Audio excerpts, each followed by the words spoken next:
ശ്രീ ടി.സി. മാത്യു കൂടിയുണ്ട്, സാമ്പത്തിക വിദഗ്ധൻ. ശ്രീ ടി.സി. മാത്യു, ഇവിടെ എപ്പോഴും നമുക്ക് മറ്റ് നിരവധിയായ വിഷയങ്ങൾ ഉണ്ടെങ്കിൽ പോലും ആദായ നികുതി എന്നത് കഴിഞ്ഞ കുറെ കാലങ്ങളായി ഓരോ ബജറ്റ് സമയത്തും ഏറെ ചർച്ച ചെയ്യപ്പെടുന്ന ഒന്നാണ്. സാങ്കേതികമായി അതിൻ്റെ ഒരു ഘടനാപരമായ ചില മാറ്റങ്ങളൊക്കെ വരുത്തിയെങ്കിൽ പോലും സാധാരണക്കാരായ ആളുകൾക്ക്, ഇടത്തരക്കാരായ ആളുകൾക്ക് ഇതുകൊണ്ട് വലിയ നേട്ടമുണ്ടാകുന്നില്ല എന്ന് പൊതുവെ വിലയിരുത്തപ്പെടുന്ന സാഹചര്യമുണ്ട്. സർക്കാർ സംവിധാനത്തെ സംബന്ധിച്ചിടത്തോളം അവരുടെ ഏറ്റവും വലിയ വരുമാന സ്രോതസ്സുകളിൽ ഒന്നുകൂടിയാണ് ഈ വ്യക്തിഗതമായ നികുതി എന്നത്. അത് പരിധി ഉയർത്തുമ്പോൾ സർക്കാരിന് വലിയ നഷ്ടം സംഭവിക്കുന്നുണ്ട്, വരുമാന കുറവ് ഉണ്ടാവുകയും ചെയ്യും. അതെങ്ങനെ പരിഹരിക്കാം എന്നതുകൂടി പരിശോധിച്ചുകൊണ്ടായിരിക്കും സാധാരണ നിലയിൽ ആദായ നികുതി സ്ലാബ് ഉയർത്തുന്നത്. നിലവിലെ സാഹചര്യത്തിൽ അത്തരം ചില മാറ്റങ്ങൾക്ക് സാധ്യത കാണുന്നുണ്ടോ താങ്കൾ? രാജ്യത്തെ സാമ്പത്തിക സാഹചര്യം വളരെ ദുർബലമാണ് എന്നത് എല്ലാവരും അംഗീകരിക്കുന്ന ഒരു കാര്യമാണ്. അതെ, വേണ്ടത്ര തൊഴിലുണ്ടാകുന്നില്ല, വരുമാനം ഉണ്ടാകുന്നില്ല. അപ്പൊ ഈ തൊഴിലും വരുമാനവും ഉണ്ടാവുക എന്നുള്ളതാണ് ആവശ്യം. എന്റെ മുൻപ് പറഞ്ഞിട്ടുള്ള ആൾക്കാരെല്ലാം എടുത്തു പറഞ്ഞ കാര്യമാണത്. രാജ്യത്ത് കൂടുതൽ തൊഴിലുണ്ടാകണം, അതനുസരിച്ച് വ്യക്തികൾക്ക് വരുമാനം കൊടുക്കണം. അപ്പൊ അതിന് ഉപയോഗിക്കാവുന്ന 2-3 മാർഗങ്ങളുള്ളതിൽ ഒന്നാണ് ഈ നികുതി അല്പം ഒന്ന് കുറച്ചു കൊടുക്കുക എന്നുള്ളത്. പ്രത്യേകിച്ചും താഴെ തട്ടില്.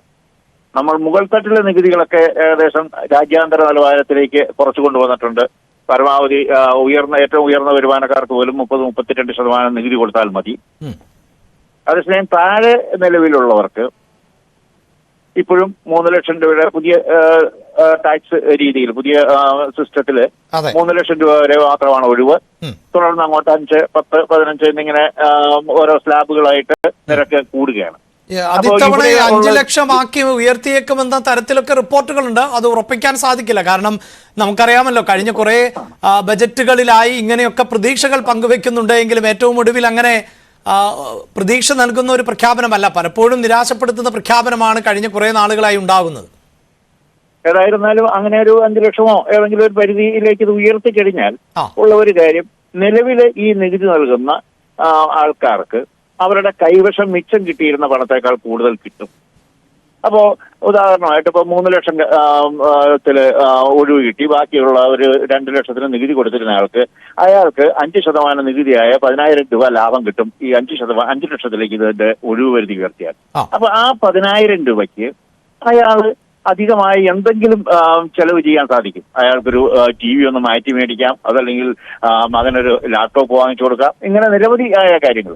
അപ്പൊ ഇങ്ങനെയുള്ള ഓരോ കാര്യങ്ങളിലൂടെ രാജ്യത്ത് വിൽപ്പന വർദ്ധിക്കും. അതാണ് താഴെ തട്ടിൽ നികുതി കുറച്ചാലുള്ള ഗുണം.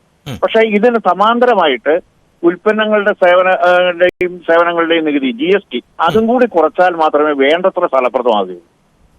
നമ്മളിപ്പോൾ പലയിടത്തും ചെന്ന് കഴിഞ്ഞാല് ഒരു ഇഡ്ഡലിക്ക് 18% കൊടുക്കണോ, അല്ലെങ്കിൽ ഉത്തമ്പൊരിക്ക് 18% നികുതി കൊടുക്കണോ എന്നൊക്കെ ഉള്ളത് തമാശല്ല, അതൊരു വസ്തുതയാണ് എന്നുള്ളത് ഓർക്കണം. അപ്പോ ഒരു ചായ കുടിക്കാൻ കയറുന്ന ആൾക്ക് ചായക്ക് 5%, ഉണ്ടമ്പരിക്ക് 18% നികുതി കൊടുക്കുന്ന ഒരു സാഹചര്യം അയാൾക്ക് ചിന്തിക്കാൻ പോലും എളുപ്പമല്ല. അപ്പൊ ആ ലെവലില് ഒത്തിരിയേറെ സാധനങ്ങളുണ്ട്. സ്കൂൾ നോട്ട് ബുക്കുകൾ മുതൽ ടെക്സ്റ്റ് ബുക്കുകൾ വരെയുള്ളതിന്റെ നികുതികള്, പേനാച്ചി തുടങ്ങിയിട്ടുള്ള നിത്യവ്യവ സാധനങ്ങള്. അപ്പൊ നമ്മുടെ ഗാർഹിക ഉപകരണങ്ങൾക്കുള്ള നികുതി ഒരല്പം കുറച്ചു കൊടുത്താൽ അത് കൂടുതൽ വിറ്റുപോകും. അപ്പൊ ഈ 2 സാഹചര്യങ്ങൾ, ഒന്ന് ഒരാളുടെ കയ്യിൽ ഇരിക്കുന്ന പണത്തിന് പണം കൂട്ടുക, അതിന് നികുതി കുറച്ചു കൊടുക്കുക. 2, നികുതി കുറച്ചിട്ട് ഉൽപ്പന്നങ്ങളുടെ വില കുറയ്ക്കുക. ഉൽപ്പന്നങ്ങളുടെ വില കുറച്ചു കഴിഞ്ഞാൽ സ്വാഭാവികമായിട്ടും നാട്ടിലെ വിലക്കയറ്റവും കുറയും. അപ്പൊ GST കൗൺസിലിൽ തീരുമാനം എടുക്കുന്നത് കേന്ദ്ര ഗവൺമെന്റ് തീരുമാനിക്കുമ്പോഴാണല്ലോ. GST കൗൺസിലിന് അതുവരെ തീരുമാനം എടുക്കാൻ പറ്റില്ലല്ലോ. അപ്പോ അങ്ങനെ ഒരു വിപ്ലവകരമായ തീരുമാനം എടുത്താലേ രാജ്യത്ത് ഡിമാൻഡ് വീഴുള്ളൂ. നമ്മൾ ചോദന ഉയരണം എന്ന് ആവശ്യപ്പെടുന്നുണ്ട്. അതിന് എന്നൊക്കെ പ്രധാനമന്ത്രി പറയുന്നുണ്ട്. അപ്പൊ അങ്ങനെ എന്തെങ്കിലും നാടകീയമായ പ്രഖ്യാപനം ഉണ്ടായാൽ മാത്രമേ നമ്മളിപ്പോ 2-3 കൊല്ലമായിട്ട് താഴോട്ട് പോയിക്കൊണ്ടിരിക്കുന്ന വളർച്ചയെന്നല്ല തളർച്ച, ആ തളർച്ചയൊന്ന് മാറ്റിയെടുക്കാൻ സാധിക്കുകയുള്ളൂ. നമ്മളിപ്പോ 6.4% നമ്മുടെ ഈ വർഷത്തെ വളർച്ചാ നിരക്ക് കുറയുകയാണ്. കോവിഡിന് മുമ്പുള്ള തലേ വർഷം 2018-19 വളർച്ചാ നിരക്കിന്റെ സമാനമാണത്. അത് കഴിഞ്ഞിട്ട് 2019-20 ആയി കഴിഞ്ഞപ്പോൾ നമ്മൾ 3.4 താണു. അപ്പൊ ഈ വർഷം ഇപ്പോൾ എക്കണോമിക് സർവേ ഇന്ന് പുറത്ത് വന്നിട്ടുണ്ട്. എക്കണോമിക് സർവേയിൽ പ്രതീക്ഷിക്കുന്നത് എന്താ?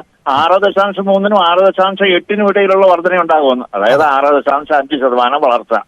ഈ കൊല്ലത്തെ 6.4-നേക്കാൾ 1.1 കൂടിയേക്കാം എന്ന പ്രതീക്ഷയാണ് അതിന്റെ അകത്ത് പറയുന്നത്. ആ പ്രതീക്ഷയിലല്ല കാര്യം. ആ പ്രതീക്ഷ അത്ര യാഥാർത്ഥ്യബോധത്തോടു കൂടി ഉള്ളതല്ല. പ്രത്യേകിച്ചും രാജ്യാന്തര സാഹചര്യം വളരെ വളരെ മോശമായിക്കൊണ്ടിരിക്കുകയാണ്. മറ്റന്നാള് കാനഡയ്ക്കും മെക്സിക്കോയ്ക്കുമെതിരെ 25% ചുങ്കമാണ് ട്രംപ് പ്രഖ്യാപിച്ചിരിക്കുന്നത്.